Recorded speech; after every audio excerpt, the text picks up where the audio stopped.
안녕하세요. 김성겸 목사입니다. 산돌 성경 읽기에 오신 여러분 환영합니다. 오늘은 출애굽기 8장에서 10장까지의 내용 살펴보도록 하겠습니다.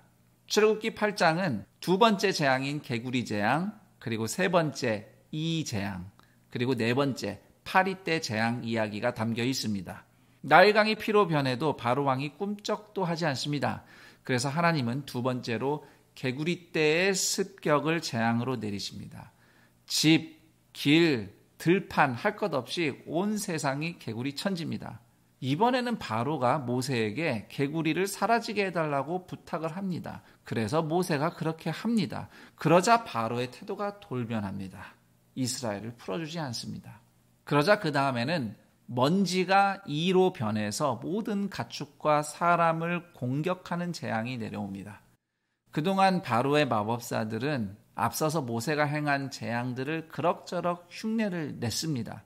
그렇지만 이 재앙은 도대체 흉내를 낼 수가 없어요. 그래서 애굽의 마법사들도 이거는 이스라엘의 하나님의 능력입니다. 인정을 했어요. 그러나 애굽 왕은 듣지를 않습니다. 그 다음은 파리 때 재앙이 옵니다. 특히 여기서는 하나님께서 이스라엘 백성과 애굽 사람들을 구분을 하십니다. 그래서 이스라엘에는 재앙의 피해가 결코 없도록 하시지요. 그러자 애굽 왕은 이스라엘 백성이 광야 말고 애굽에서 하나님을 예배하면 되지 않느냐, 멀리 가지 말고 그냥 여기서 해라, 이렇게 말을 합니다. 그러나 모세가 거절을 합니다. 그래서 애굽 왕은 그래, 보내줄 테니 파리떼를 좀 없애달라, 이렇게 부탁을 해요. 그래서 파리떼가 사라집니다. 그러나 바로는 또 마음이 돌변해서 이스라엘을 보내주지 않습니다.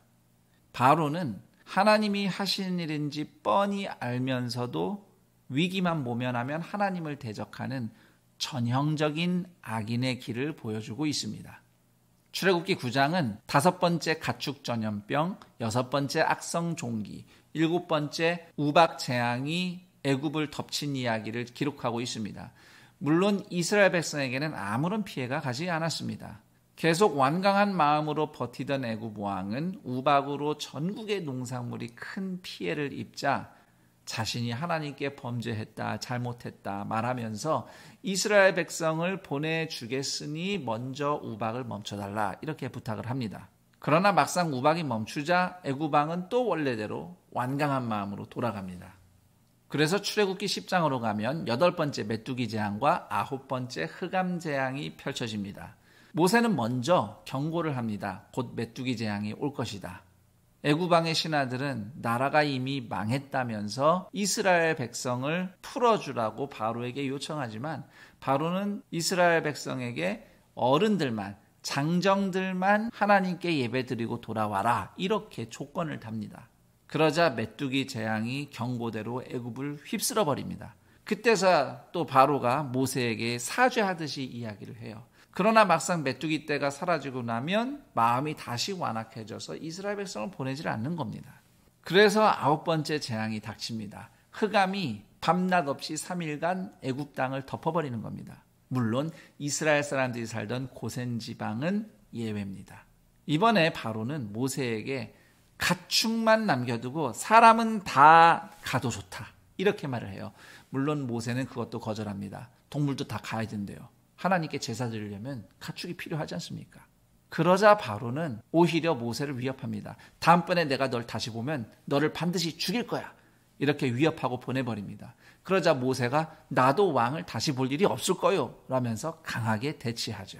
여기까지가 출애굽기 10장의 이야기인데 여기서 우리가 좀 짚어볼 것이 1절 보시면 하나님께서 바로의 마음을 완강하게 만들어서 하나님의 표징을 보여주시겠다고 말씀하시는데요.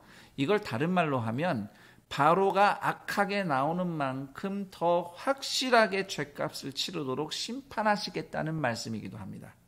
처음에는 고집만 피우던 애굽 왕이 점점 시간이 갈수록 마치 회개를 한 것처럼 행동을 하다가 원래대로 악하게 돌아오기를 반복하고 있습니다. 이것은 기만하는 행위죠. 그런 바로가 결코 심판을 피해갈 수 없도록 하시려고 하나님께서 바로의 마음을 계속 완악하게 하셨다고 말할 수도 있겠습니다. 여기까지 출애굽기 8장에서 10장 내용 살펴봤습니다. 그럼 전 여기서 인사드리고 내일 그 다음 내용과 함께 여러분 찾아뵙도록 하겠습니다. 감사합니다.